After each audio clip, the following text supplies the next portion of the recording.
Bonsoir à tous, goedenavond, salam alaikum. Je suis très heureux d'être ce soir parmi vous. Je voudrais avant toute chose saluer le travail des organisateurs et les remercier pour cette initiative très importante. Alors je voudrais évidemment m'appuyer sur tout ce qui a été dit jusqu'à présent et qui est très juste. Et m'inscrivant dans ce que disait Farid Lasri, l'islam est aujourd'hui un fait, c'est un élément de la réalité belge.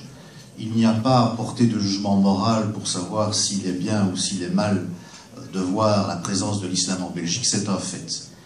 En même temps, vous avez souligné ma sensibilité, il serait, je pense, peu relevant d'oublier que la présence de l'islam en Belgique s'explique aussi pour une large mesure par le phénomène de l'immigration des premières générations issues du Maroc et de la Turquie, pour l'essentiel, de bien d'autres contrées du monde également, et que d'ailleurs ces travailleurs sont venus avec leur spiritualité. Ils ne sont pas venus de manière désincarnée. Ce rappel de l'histoire permet en même temps de resituer la question de l'islam en Belgique dans sa dimension historique. C'est quelque chose qu'il ne faut pas perdre de vue. Le deuxième point sur lequel je voudrais porter votre attention, c'est sur le fait que nous avons en effet un travail de normalisation de l'islam à faire. C'est vrai, les musulmans pâtissent encore trop souvent de stéréotypes, de préjugés.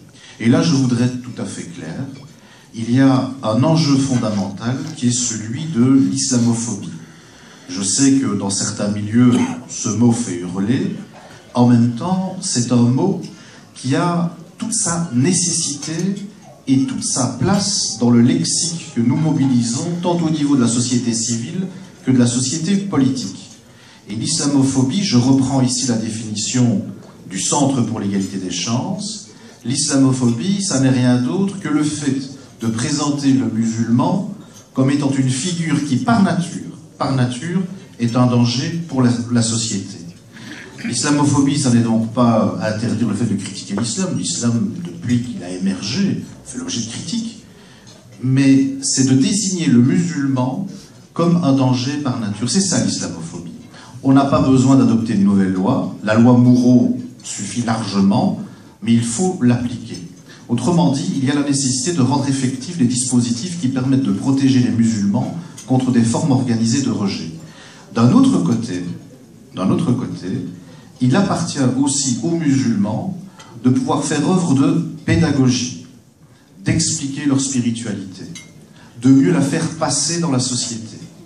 Et là, c'est tout l'enjeu de l'interculturalité, la création de ces espaces dans lesquels on se rencontre, quelle que soit son appartenance, son origine, et où on fait preuve de tolérance, de respect, d'explication pédagogique, pas avoir peur de répondre aux questions.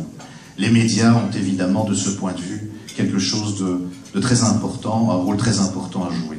Je voudrais enfin terminer par une petite note pour vous dire qu'il ne faut pas imaginer que l'islam est quelque chose qui est une découverte. Tout à l'heure, j'accueillais le consul général du Maroc qui venait à un colloque au Sénat, et tandis que nous devions un peu le faire patienter, je lui proposais de visiter l'hémicycle du Sénat et ses dépendances. Et il y a dans ce qu'on appelle le salon Léopold, et que d'autres appellent le fumoir, une fresque où on voit Philippe le Bon, qui est un duc de Bourgogne, on est là au XVe siècle, qui reçoit les ambassadeurs. XVe siècle. Et dans les ambassadeurs, il a le représentant du Vatican, mais on voit aussi, on devine, les ambassadeurs venant de contrées de confession musulmane. C'est dire si les rapports entre l'islam et le reste du monde, et en particulier l'Europe, ne sont pas quelque chose de neuf. Simplement, il y a aujourd'hui ce grand défi que nous avons, du fait des effets de l'immigration de travail, d'avoir aujourd'hui à construire ensemble une interculturalité qui nous permettra de faire en sorte que les musulmans, comme tous les autres, puissent bénéficier de ce que la Constitution indique dans un de ses titres les plus importants, à savoir les libertés publiques. Je vous remercie. Merci beaucoup.